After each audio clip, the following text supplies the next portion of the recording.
Thank you for the introduction. And today I'm going to be talking a little bit about some of the work I've been doing towards my PhD and some of the work that I'm going to be continuing at Livermore when I join in about a month or so. The work I've been doing is mostly looking at, coupling angular momentum from a laser to a plasma and generating magnetic fields, very strong magnetic fields, and possibly how we can apply this to laser plasma interactions for enhancing them. And to begin,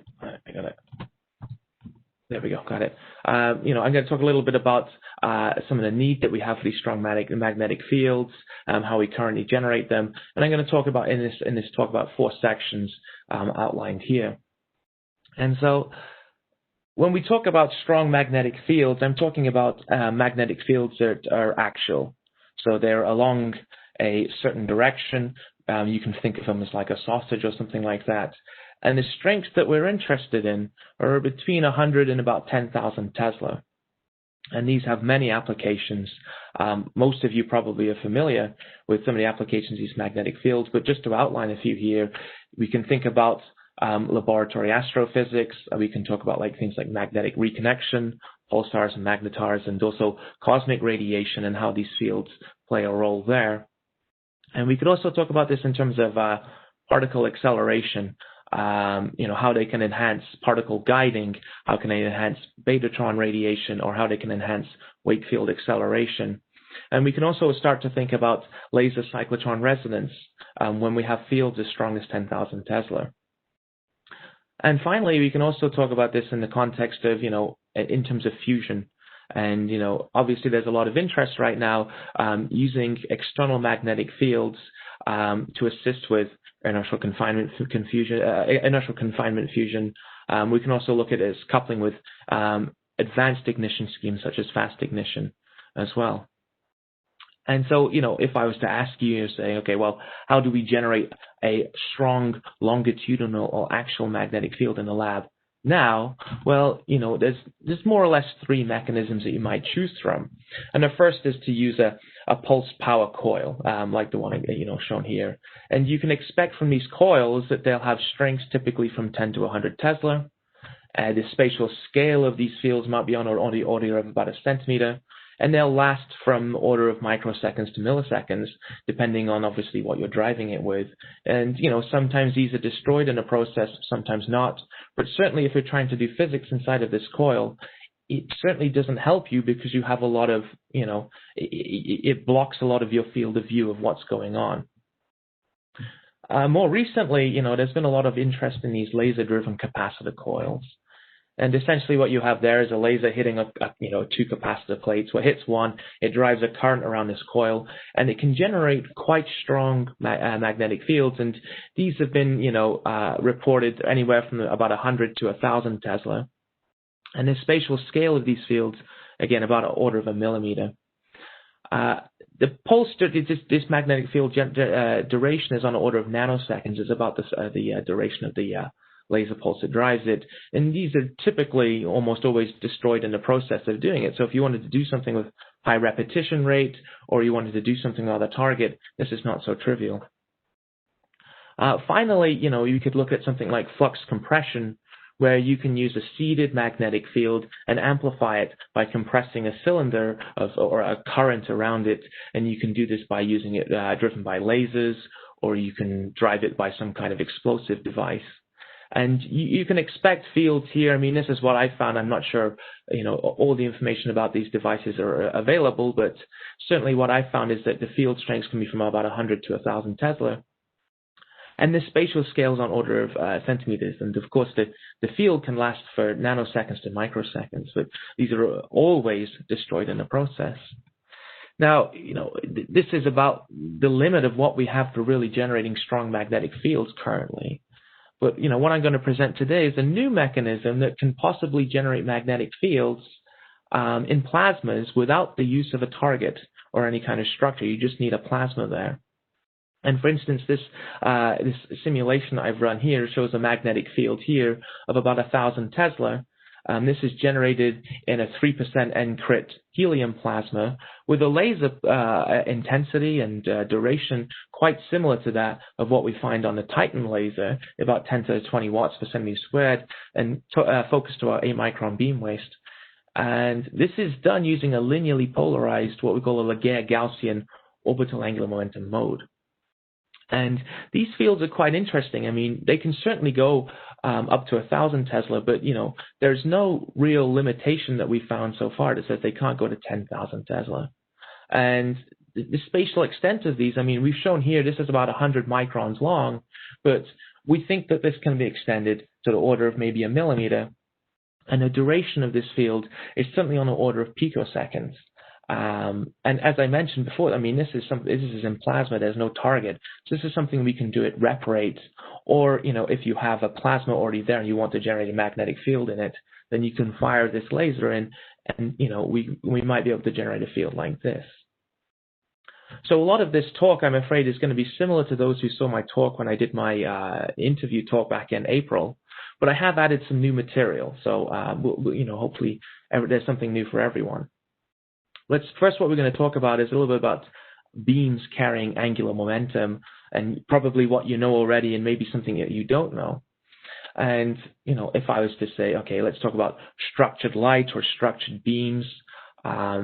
Typically, we're talking about structuring the polarization state, structuring the phase of the beam, or even the spatial temporal profiles. And so what I think most people are familiar with is when you have a circularly polarized beam. And you can do this with a wave plate quite easily, although it becomes more difficult when you have a high-power laser because you have problems with retroreflections and also problems with beam dispersion in the glass and stuff like that. And what you can do here is you can impart an angular momentum onto each photon in the beam with a maximum value of h bar per photon. And this h bar can be plus, it can be minus, or if you have an ensemble of photons, then it can be 0 if they're an equal number of up and down states, essentially. However, what we've been looking at a bit more closely is what we can do with structuring the phase of the beam. And basically what we do is we imprint a helix in the beam, and we'll talk a little bit about how we do that in a second. But what's really interesting here is that each photon in this beam that has this helical wavefront or this helical phase can have an angular momentum proportional to h bar with an integer in front of it. And what's very interesting is that integer can take any value. It can be 1, 2, 3, 4. It can essentially go up to, I mean, people have demonstrated beams of 10,000 angular momentum, or 10,000 h bar angular momentum per photon in the literature. The problem there is that as you add more and more angular momentum, the intensity of the beam gets less, and so there's a trade-off. And then finally, something that's a bit more recent, that is quite theoretical right now, is basically interfering two structured beams or two beams of helical wavefronts of different frequencies, and you get what's called this light spring, which is a spatial temporal intensity profile. And this carries an angular momentum spectrum, an orbital angular momentum spectrum. And when we say orbital angular momentum, we're talking about this helical wavefront. However, it's not clear if we can generate these beams at high intensity. And so for this talk, what we're really going to focus on is circularly polarized light and what we call orbital angular momentum beams, or optical vortices, with these structured wavefronts.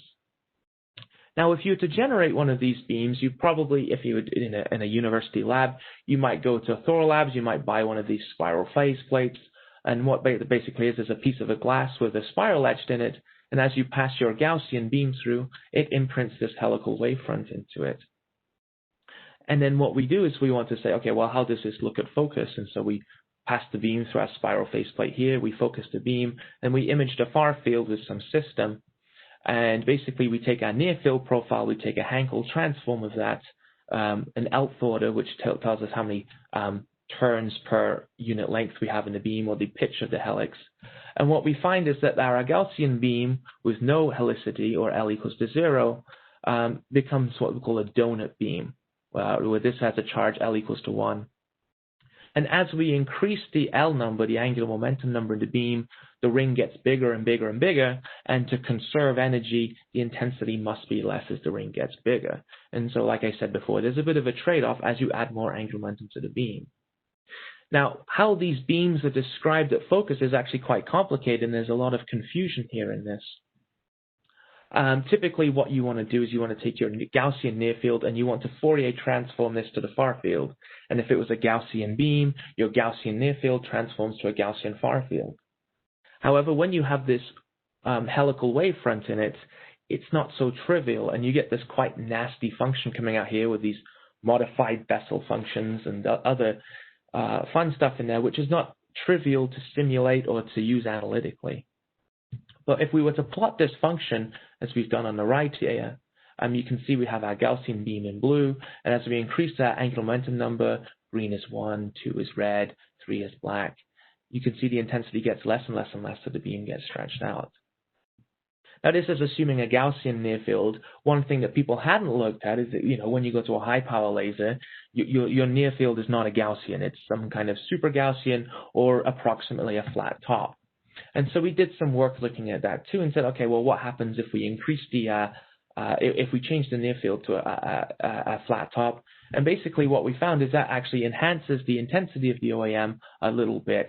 And so what happens is that when you convert your modes from a Gaussian far field essentially to a Laguerre, when you transform from a non-OAM beam to an OAM beam, you get a little bit more intensity when you have a flat top near field.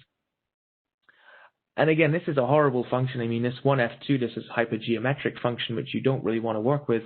And so what people have done previously without knowing it is they just use Laguerre Gaussian modes, which are basically a paraxial basis set that you can represent these beams in. And we published a paper just earlier this year saying, okay, well, if we have these types of beams generated by a high-powered laser, what kind of Laguerre Gaussian modes do they have?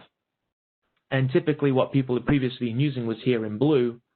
And if you take into account diffraction and different parts of the beam, what you actually get is this black dotted line. And so people were coming up with these results with double the intensity of the beam, and they were saying, oh, look, we have an enhancement here and here, when really that maybe that's not true. And so what we've done is we've come up with a nice way of modeling these beams using Laguerre Gaussian modes that have been fitted to the diffraction result. And this is an important result because if you want to model something in the lab, you kind of need to know what you get. I mean, typically people are used to modeling an airy beam with a Gaussian, which is, pretty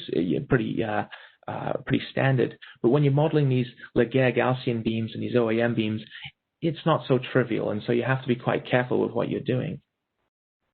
And so, we've come up with these nice basis sets using Laguerre Gaussian modes to do this that have been scaled to fit the diffraction theory. And so now what we want to do is to say, okay, well, how do these couple with plasma? How do we generate magnetic fields with this? How do we get this orbital angular momentum or this circular polarization angular momentum in the beam into the plasma? How does it couple? And the base model that most people use is what's called the inverse Faraday effect, and there's quite a few different models available.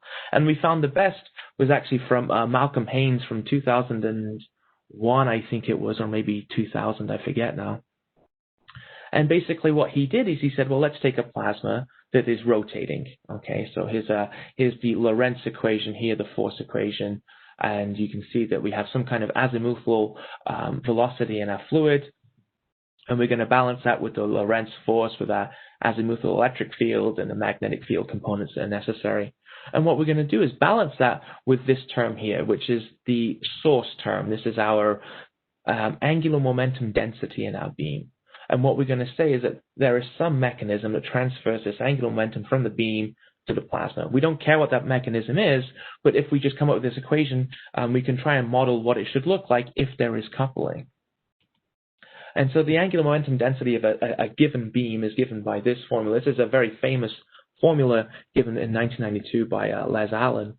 And basically, what we're able to do is plug this in, and we make a few assumptions, and we say that the plasma is collisionless, we say that it's in steady state, and we say that the electrons for now are not relativistic. And so basically what we're left with is this very simple term here, which we can go and solve, and what we get is this quite condensed formula at the bottom, and this is the standard model basically for generating magnetic fields or modeling magnetic fields in plasma. And there's a few terms in here that might be explained. I mean, you have this F absorbed term here. This is basically the fraction of the laser intensity that's been absorbed, or the fraction of laser energy that's been absorbed. And, I like to think of this as a per unit length. You could think of this as dF by dz, and this bz is dB by dz, basically. And so it's a rate of change. You might also know that the NE is on the bottom here. Basically, so if the plasma density is 0, then you have a divergence. Well, then you argue that if the plasma density is 0, then the fraction of laser energy absorbed is also 0. And so those terms essentially cancel out. What's also interesting here is that, we have two terms for the magnetic field, one for a circularly polarized beam and one for a orbital angular momentum beam, and they're not coupled together. So this shows us that a linearly polarized beam can transfer angular momentum to a plasma, which is a kind of a crazy idea. So what we do is we take this formula, we put our Laguerre Gaussian modes into it, we turn the crank, and we get this not too ugly looking formula come out, and we can do some modeling with it. So here is the results, basically, or the analytical results. In blue, we have a nice Gaussian beam. It's got a peak intensity of about 10 to the 20 and a beam waist of 6 microns. And if we assume that all that beam is absorbed in a given unit length, then the peak magnetic field that we can get is about 26 kilotesla, which it's a big number. And it's kind of localized all within the beam spot size, so within the beam waist, essentially. And this is a very, very interesting result. I mean, this is very, very strong compared to what we can currently do. And this is certainly laser parameters and plasma parameters that we can generate in the lab. If we were to consider instead a Laguerre Gaussian beam, which is this blue beam, this is basically the cross section of the donut. What we're left with is this quite strong magnetic field on axis. And this is a little bit weaker. Our intensity has gone down because we increased the angular momentum number, and our magnetic field is now on the order of 10,000 Tesla. Now, that's about half of, the value we just had. And so you say, well, Andrew, why are you wasting my time? Why are you talking about orbital angular momentum? Why don't we just use a circularly polarized beam? And we'll get there in a second, but I promised you that there is a reason that we want to use these OAM beams, maybe as a opposition to these circularly polarized beams. Now, you might say, well, clearly we have these functions of L in here. If we keep increasing the L, the orbital angular momentum in the beam, then maybe the magnetic field will start to increase. And unfortunately, that's not true. So what we've done here is we've plotted basically magnetic fields generated from various orbital angular momentum charges. And as you increase the L number or the charge number, the generated magnetic field or the peak magnetic field gets less, but they get larger. And so you might argue, well, maybe I want a larger magnetic field in the transverse extent. Maybe I want it weaker, but larger. It depends on what you're really looking to do with it. Okay. Alternatively, we could look at what happens if we have an orbital angular momentum beam that's been circularly polarized. And what we find is that the angular momentum in the beam, given by this J here, can have both destructive and constructive angular momentum. So this sigma Z basically can be plus or minus 1. This L can be plus or minus whatever. And so you can have cases where the total angular momentum is 0, and they essentially cancel out, which you find in this red beam here. The blue is the standard result, and the yellow is the constructive case. And so we could amplify the magnetic field and probably the coupling by having a circularly polarized OAM beam. Now, the problem with all of this is that, we're assuming that the laser is absorbed and the angular momentum is absorbed. And that's a problem. That's a question we don't know how to answer. I mean, it's the fundamental question is that how is orbital angular momentum or spin angular momentum absorbed into a plasma? And, if they can, by which mechanisms do they work? And so we looked at this problem from a very fundamental viewpoint, and we basically went to single electrons. And we said, okay, let's take some single electrons and scatter them from an OAM beam, a beam carrying orbital angular momentum. Now, to do that, we needed some fairly accurate models of the E and B fields of the LG mode, and those aren't known. And so we looked around in the literature, and we basically concluded that the best model for modeling these paraxial Laguerre-Gauss beams would be used with this model from 1994 from Erickson and Singh, which adds in these extra terms. This is for a linearly polarized beam, but you have these terms that exist in the perpendicular direction, and those basically come from the focusing of the beam. And you can apply this to any wave function that solves the Helmholtz equation. So we put in our Laguerre Gaussian beam here. This is in its elegant form. And we turn the crank and we get these nasty equations come out. Okay, not too nice to look at, but the thing is that they're analytic. There's no integrals or differentials in there, so we can use them to model things quite accurately. If we were to plot these fields, we get these nice, these fairly hypnotic electric field patterns. And this is quite interesting. I mean, here you have your Gaussian beam here, you have your standard Gaussian spot here, and in the transverse polarization direction is propagating in Z, you have these nice loops. And you can probably spot some patterns in here that if I move across in these in a diagonal direction, you can see there's some repeating patterns, which is quite interesting too. So what we did is we took these modes and we put them into a single particle integrator, and we looked for what happened. And what we were expecting is that, if the first order, I mean, if the beam's high intensity, that the electrons are going to scatter off by the ponderomotive force. And you can say, well, the ponderomotive force, you basically take the modulus squared of your electric field, and so any phase information, any helical phase information should disappear. And that's what we thought too. And so we thought that there should be no angular momentum transfer in any ponderomotive-like scattering. What we did think is that there should be some particle trapping in between this ponderomotive well here, which we did see. And so what we'll do is we'll look at two cases. Here we have a linearly polarized Gaussian beam, and you can see that the average angular momentum here is, there's no transfer of angular momentum as you expect. It's a linearly polarized Gaussian beam. And we found that, typically we get a nice spectrum of electrons scattered, about 50 to 100 MeV cutoff.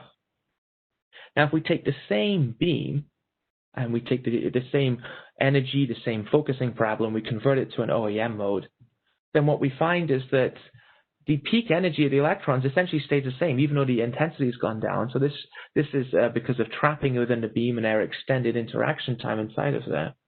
But also what we find is there is a well-defined angular momentum. This is the average angular momentum of the whole electron ensemble that's transferred across. And so this was quite surprising to us. I mean, this is just ponderomotive scattering. There should be no angular momentum transfer.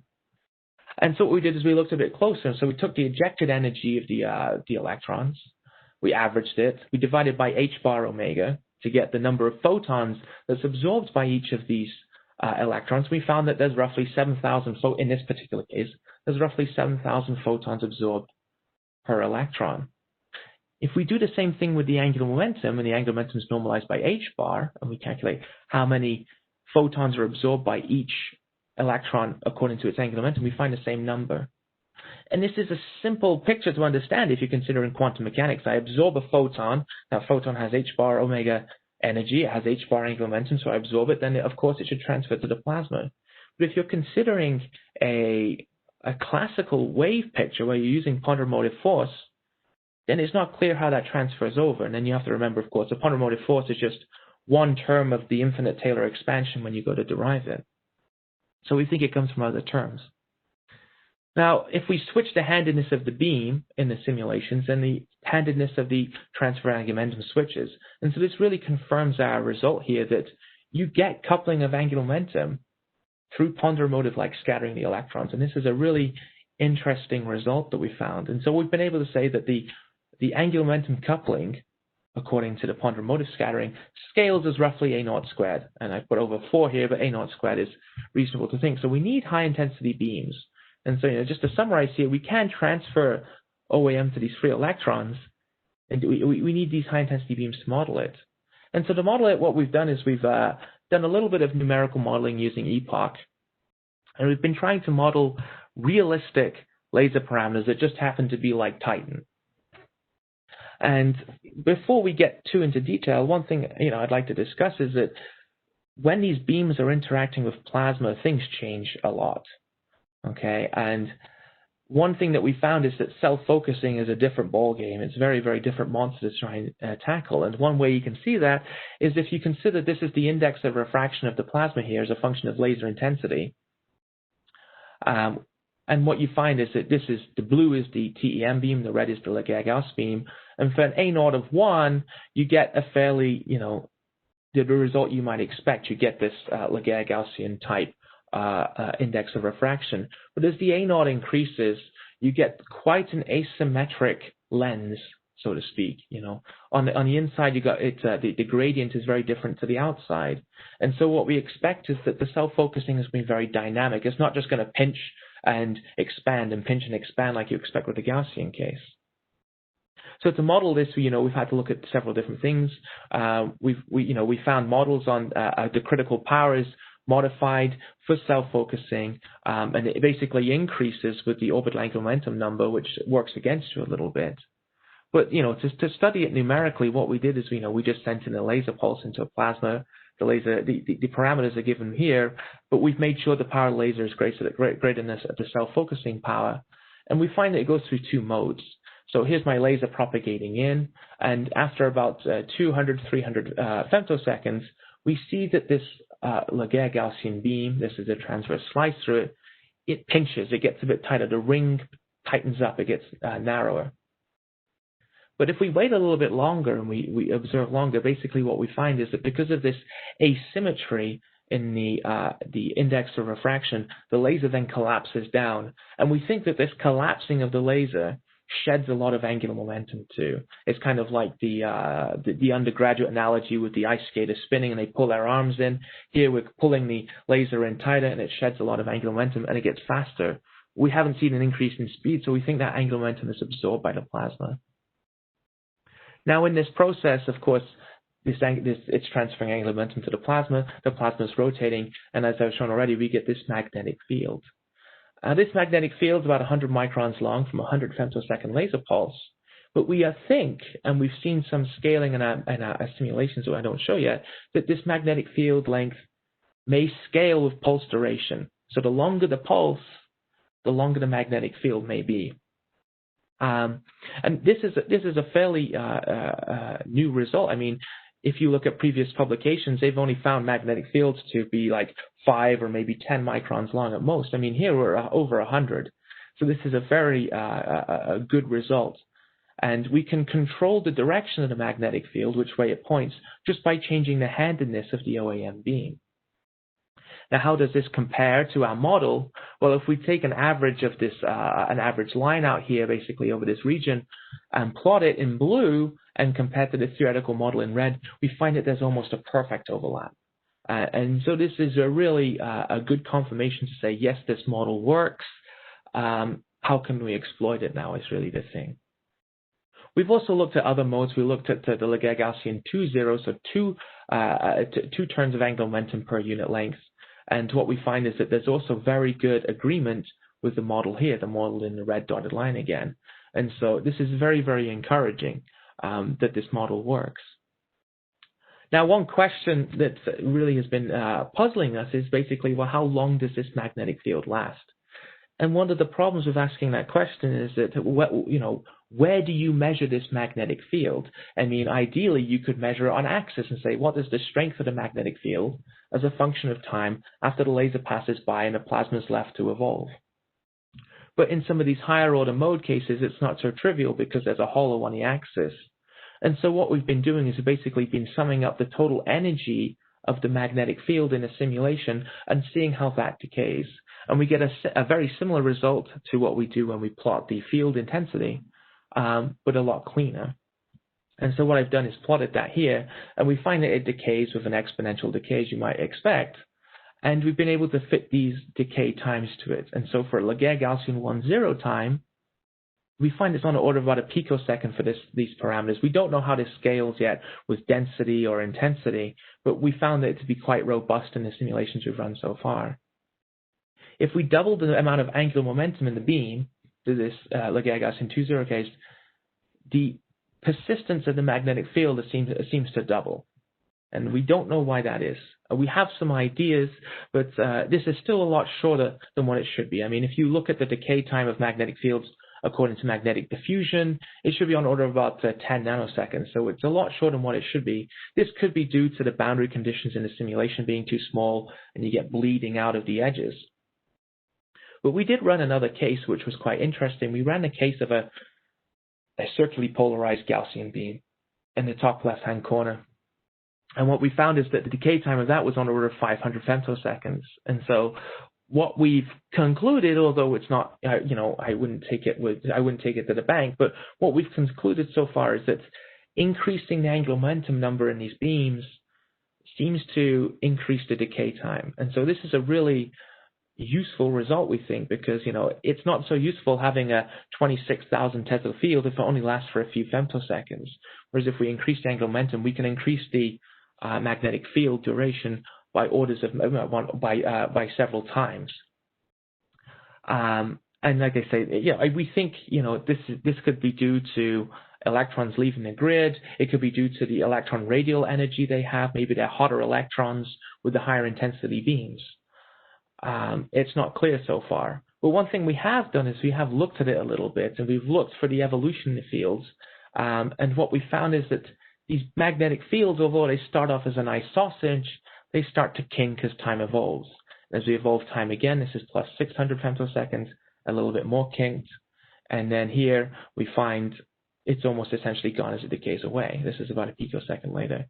Now, because these are fully 3D simulations, it's difficult to visualize these magnetic fields.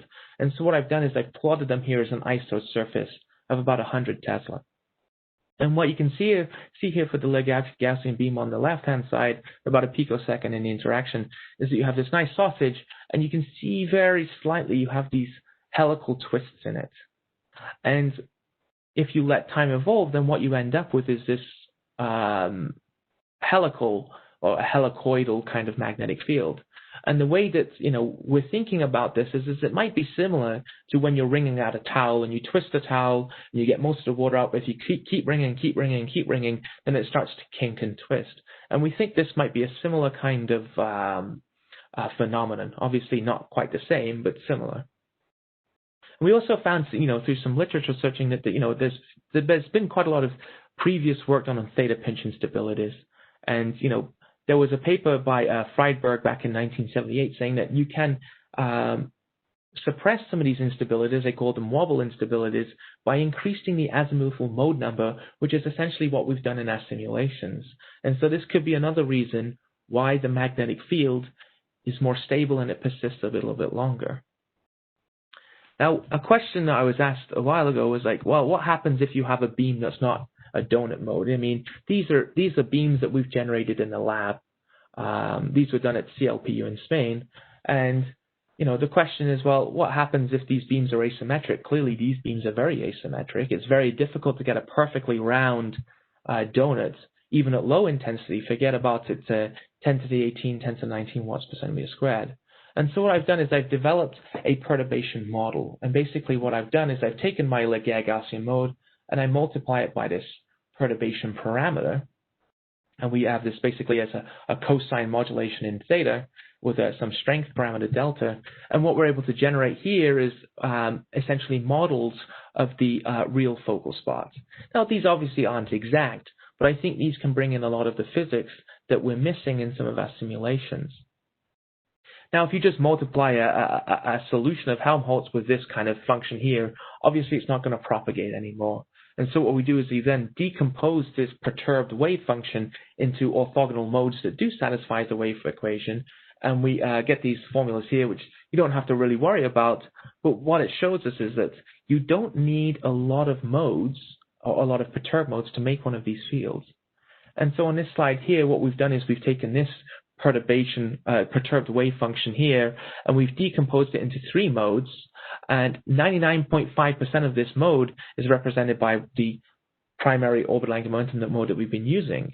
And the argument that I've made is that basically this inverse Faraday effect to first order can be summed up as the linear, as basically a linear sum of all the different modes interacting. And so you calculate the magnetic field from this mode, and this mode, and you add them up to first order. And that seems to work quite well. I mean, we ran our simulations with these perturbed wave functions, with these asymmetric wave functions, and the magnetic field generated, the symmetric in blue, the asymmetric in red, remains essentially unchanged. And so this is a really good observation that we've made, because it says, okay, well, if we go to generate these things in a Titan-like laser where the wavefront's not perfect, and we get an asymmetric mode, then maybe we can actually still do this experiment with some success. Now, you might ask, well, why is it that we have such an asymmetric mode and you still have, this magnetic field being generated? Well, again, it comes from the conservation of energy and the conservation of angular momentum. If you absorb energy from the beam, you absorb angular momentum from the beam, therefore this magnetic field can still be generated. It's just not as clean as it was before. Now, I have about 10 minutes left, so I'm going to start to wrap up. And by doing that, I'm just going to discuss some of the experimental methods that we need to implement to generate these beams and measuring these magnetic fields and some possible mechanisms we've been exploring. And one of the problems is that you say, okay, well, let's just make these OAM beams in the lab. Why haven't people done this already? It's not trivial. You have problems with beam, nonlinear effects on the beam if you pass the beam through a piece of glass, especially if it's 30 femtosecond or 100 femtosecond. You have problems with retroreflections with these beams as well. If you put a spiral phase mirror in there or a spiral phase plate, you get some kind of retroreflection up to the amplifier, which is not ideal. And these things can be quite expensive to etch into, glass substrates or even a wave plate itself. If you consider a 12-inch wave plate that you would need to put into the Titan laser, that's not a low-cost optic, and it could probably be damaged quite easily.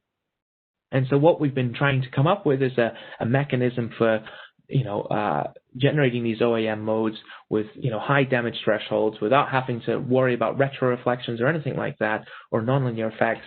And what we came up with is this specialized mirror here. It's called an off-axis spiral phase mirror. And, we had a provisional patent on this for 2 years. We were looking for commercial partners to manufacture it and to basically pay for the patent.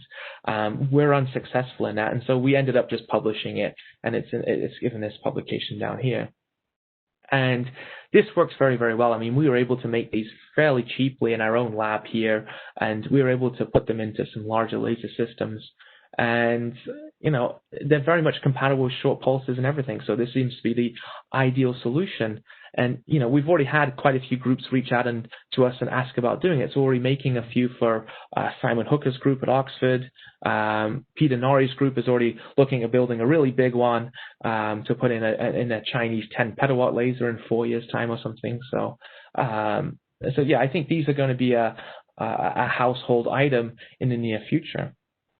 Now, when we tested these things in the lab, the results were very, very good. I mean, on the left here, you have the theoretical beams that you expect when you're mode converting these things. And then on the right is our experimental results, and you can see that they're quite good. But even with this is with a Heaney laser in the lab, you still have these asymmetries. You still have these little hot spots here and here. But, as our modeling showed, it really should be fairly negligible on the magnetic fields generated. Now, we did some work with some larger beams as well. We took this to the CLPU laser in Spain, and you can see our mirror here. We call it the OASBM, and they have quite a strange parabola chamber where the beam comes in, reflects off a gold mirror onto another, and then onto the off-axis parabola focusing in. And we did 2 different configurations with this. And this is a big beam. I mean, this is a 5-inch beam. So this is a 4-inch beam. Sorry, this is a 5-inch mirror here. And we were able to mode convert quite successfully. I mean, here we have an OAM mode with peak intensity 3 times 10 to the 19, and then here is an OAM L equals to 2 mode with peak intensity 2.5 times 10 to the 19. I mean, these were both world records at the time, but since there's been a PRL published from the Chinese where it looks like they've essentially taken my mirror and tried to do the same thing, they generated a beam. It doesn't look anything like this, but they claim it's the highest intensity yet. So, we're a little bit frustrated with that result. So, we have the apparatus to generate these beams. We think we can do it in almost any laser system as long as the wavefront's decently flat and the near field is decently round or something that we can tailor the mirror to. And the spatial homogeneity is, not too crazy. Now, we can generate these beams. Now, if we were to generate the magnetic field, how can we measure it? Now, this is a more difficult question. I mean, there are some standard techniques that have been known. I mean, there's a Faraday rotation technique where you basically take a probe pulse, you pass it through your plasma after you've generated a magnetic field, and the probe pulse polarization direction will rotate one way or the other, depending on the magnetic field strength and the plasma density. The problem with this is that you need a pretty good model to tell you how long your magnetic field was, because obviously that will change how much your rotation direction is, and also it should also tell you a little bit about the noise inside your magnetic field too. Is there lumps? Was there areas where it was positive and negative? It's not clear. A more robust technique to actually measure the magnetic field directly, you could use something like Zeeman splitting, where we've been exploring using carbon lines in the UV as a possible way to do it. But again, this is quite difficult to do. You need to have a gated spectrometer, and some of these lines can be quite difficult to find. Especially if you have to find them in both space and time.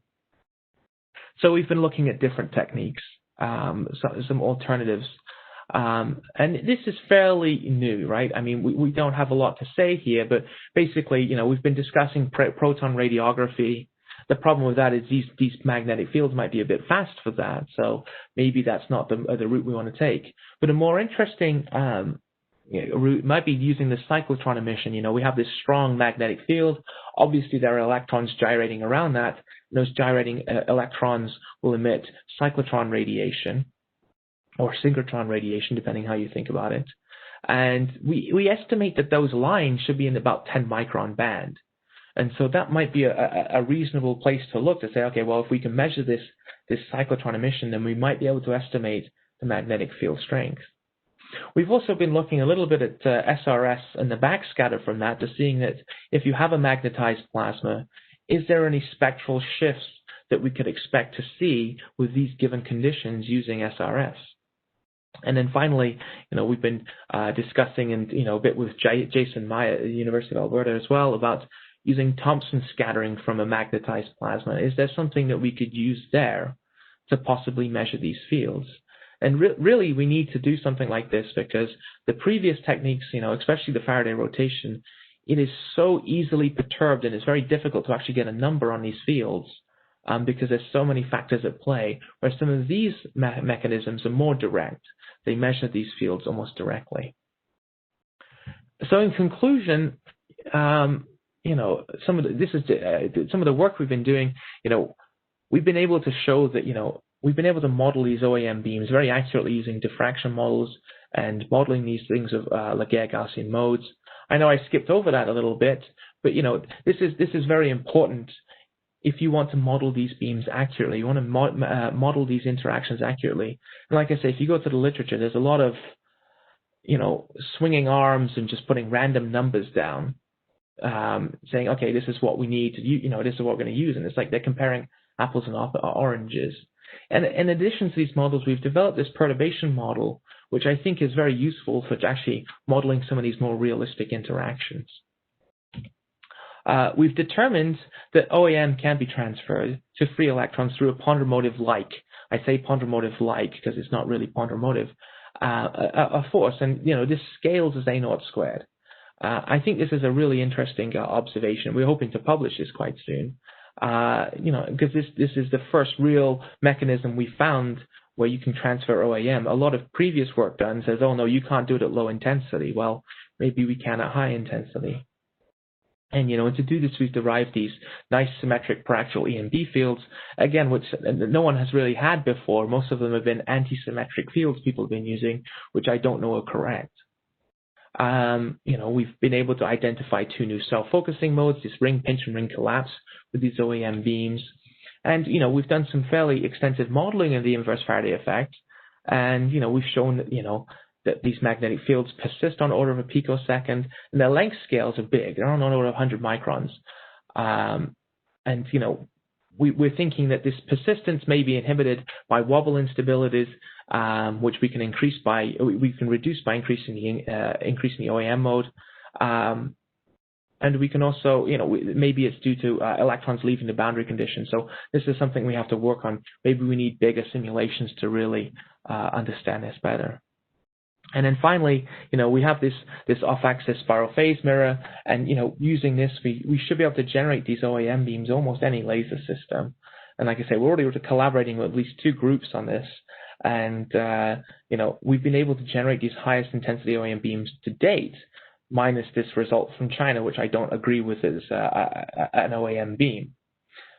So, with that, I'd like to say, thank you to obviously my supervisor, Bob, the CLPU scientific team and the laser teams there, the people at the University of Alberta who've obviously been able to help manufacture these mirrors for us to use in these experiments, Jason Myatt for his help on simulations and some of the plasma theory, and then of course the Epoch development team that I've been working quite closely with to develop these models.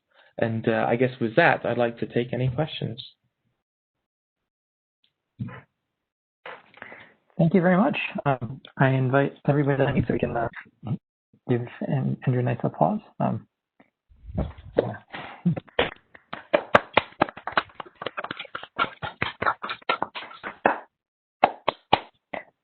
Thank you. That was a great talk. So please enter your questions in the chat field.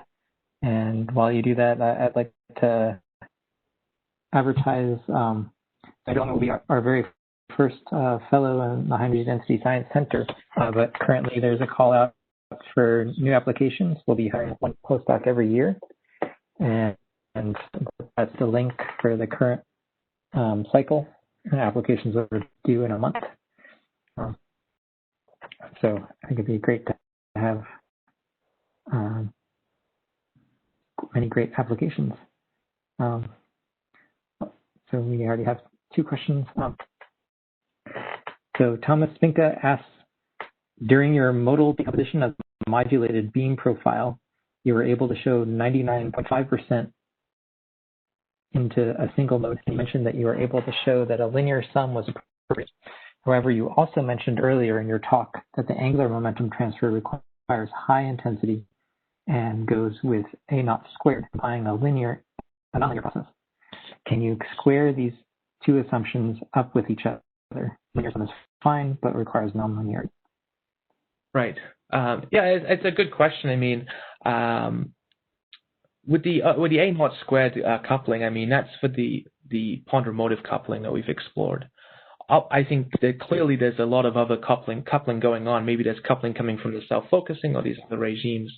And so, we haven't really looked at, squaring these terms or looking at nonlinear summation of these things. But I think, to first order, we're able to show that, by having this small perturbation on the beam, you still get this, magnetic field generation. So, I think it's a good question. I think it's something we can explore further.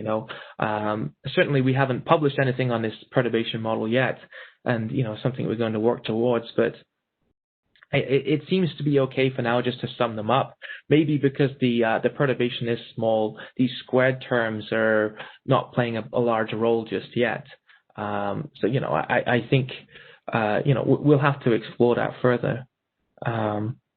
I can see the second question here. Did you want to read it, Paul, or do you want me to just answer it?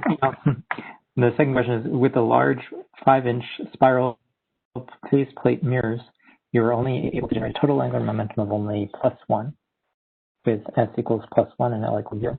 Can you talk about what might be possible if you're able to generate S equals +1, L equals +1, or +2? What about energy scaling? How would this work with 10 times higher energy or intensity?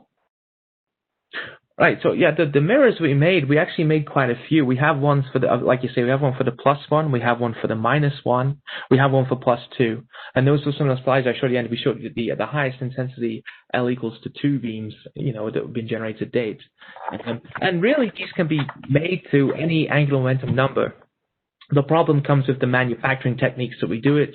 We're doing these in discrete steps, and so if you wanted to make higher and higher angular momentum charge, you'd have to have finer and finer steps, or basically a smooth spiral on the faceplate. But essentially, you can do it. There's no limitation there. And then in terms of energy scaling, I think like the models I showed at the beginning, that basically the more energy you put into the beam, it doesn't really change the intensity of the modes, because they all they scale together, of course. And if you were to increase the energy of the beam, obviously your intensity of the L equals to 2 mode will increase, the L equals to 1 mode will increase, but the relative intensities between them will stay the same.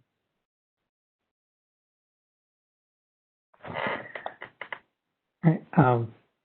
So Andrew Longman will be starting here at Livermore in another month. This whole talk was a great way to introduce him to all of you. I'm just putting in his email address in the chat field. I encourage everybody to reach out to him and welcome him to Livermore when he comes, and wish him good luck on his dissertation. And I have a question. I was wondering, when you start here at Livermore, are you going to be continuing doing similar things? And can you speak a little bit about that? Yeah, so I think so. I mean, the real goal here is that, a part of my proposed research when I get to Livermore is obviously continue this. I think this is a very interesting topic, and I think there's a lot of potential in it. I've already put quite a few years into it, but I think it still needs a lot more years to really understand what's going on and to do this stuff. So, what we'll be planning on doing is, a few fold. I mean, we really want to do this in a lab. We want to measure these fields in a lab. There was an experiment done back in 2001 when they did this with the circularly polarized beams on Vulcan, and they showed that it works, but no one's done it with the OAM modes before. And like I say, the OAM modes might be more beneficial for generating magnetic fields that last longer, or, maybe they're more stable. Additionally, what we're really looking at doing is further modeling of these beams. I think there's a lot of questions that need to be answered in terms of how does this really scale with density? How does the OAM absorption change when you change the density of the plasma? How does it change when you have a background magnetic field, or how does it work when you have higher intensity beams or lower intensity beams? And I think the most important question is determining how this process scales with the laser pulse duration. And the reason I say that is that we found that in the simulations I didn't show it today. I mean, I don't think we had enough time, but we found that increasing the laser pulse duration increases the length of the magnetic field. Now, we haven't been able to characterize this. We don't have a model for it yet, but it's very promising if you consider, these were done with 100 femtoseconds in the simulations. If we could use a picosecond or even a 500 femtosecond beam, then clearly, I mean, hopefully these things will extend. The limitations we have there is with the simulations. I mean, these are 3D simulations. They're, we're using Canada's biggest supercomputer to do this, and even with that, we're struggling to get the numbers that we want out. And so we're looking at modifying these simulations to run with FBPIC, which uses this as a 2.5D PIC code, which is actually quite suitable for this problem. And that can be run on GPUs and all this, the new CUDA technologies. So I think that'd be a really good start there, is to, switch these simulations over to 2.5D and explore some of these parameters in a much larger sense. Well, I hope you get a chance to use Livermore's computers, and I know we have GPU architectures too. Yeah.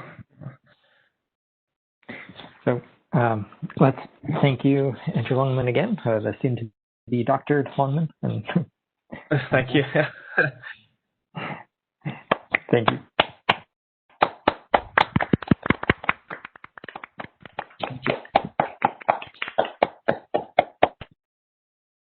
I hope everybody has a great rest of their day.